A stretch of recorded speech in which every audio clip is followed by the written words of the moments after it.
To talk a little bit more about the situation in Iraq is Dr. Meena Singh Roy, an expert on Central Asia and West Asia, who is joining us from New Delhi.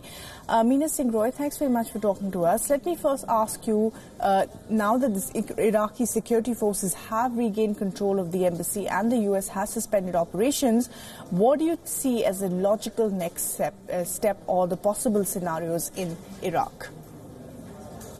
Protesters' attack on the US Embassy on 31st of December is definitely an indicative of a political crisis which is unfolding in Iraq, reflecting, on the strained relationship between the United States and Iran, and also the present crisis, the internal crisis in Iraq, and to what extent the Iraq-US relations are going to be like in future.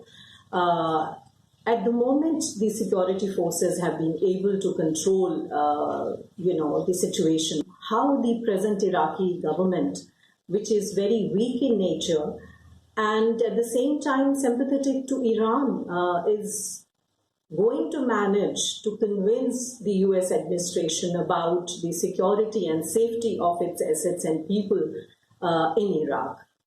There are about some 486 plus, officials in Iraq, which are, important from the point of view of the US, I would say.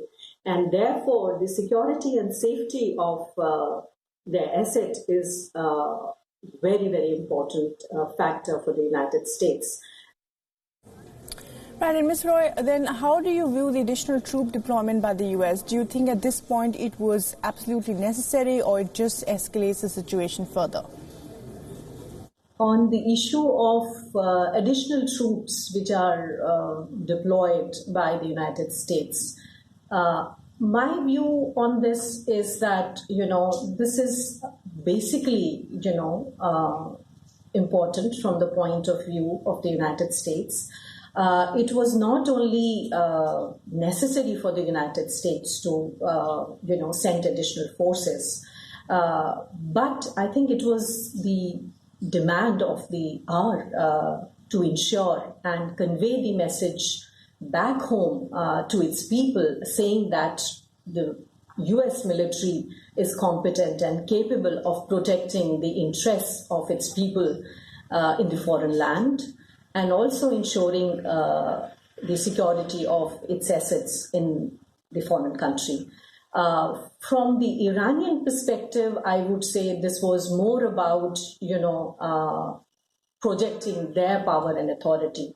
The United States, I would say at this point, when its focus is more on Asia Pacific, it doesn't want to, give a signal that it is not interested in the affairs of the Middle East. And this is where I think it was important from the point of view of not only projecting its power and authority in the region, but also ensuring its allies that they still are superpower. Right, and is a Iran-US war now becoming more and more of a possibility given the escalation we've seen in the last week or so? On the possibility of military confrontation or war between Iran and United States, at this moment, I feel that neither Iran nor United States want war, because the implications of direct confrontation and war is going to be disastrous, not only for the region, but for the entire world, I would say, for the international community. And therefore, I think there isn't a possibility of direct confrontation between the two countries, but it is more about projecting on part of Iran to communicate to the United States to restrain its attack on the Iranian assets and its people. And from the American perspective, I think they want to convey to Iran that, you can't go on, challenging United States, in future and not expect United States to react in a way.